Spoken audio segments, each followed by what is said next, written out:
मलाई मोहनु छ न तिमी जस्तो न ऊ जस्तो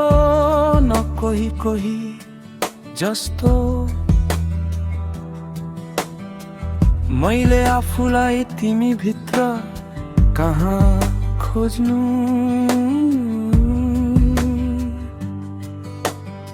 के सक्छु मैले आफूलाई तिमी भित्र भेटाउन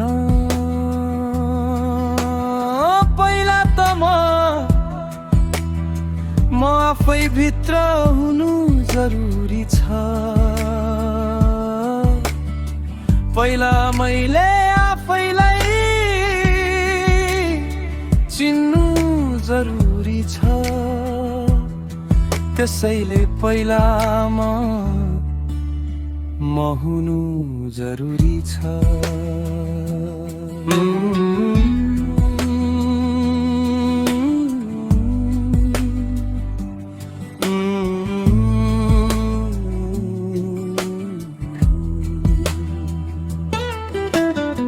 दुनियासँग आफैलाई दाजेर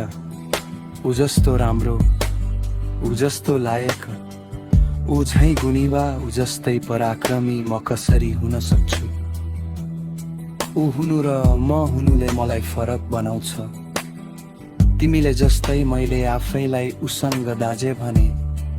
आफैलाई आफै भित्र मारेर म कसरी अरू जस्तो हुन सक्छु जब म आफू नै आफ्नो पहिचानमा छैन भने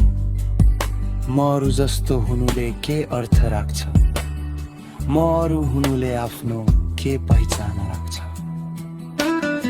मलाई जबरजस्ती नगर कि म अरू जस्तो बनाऊ म अरू जस्तो बने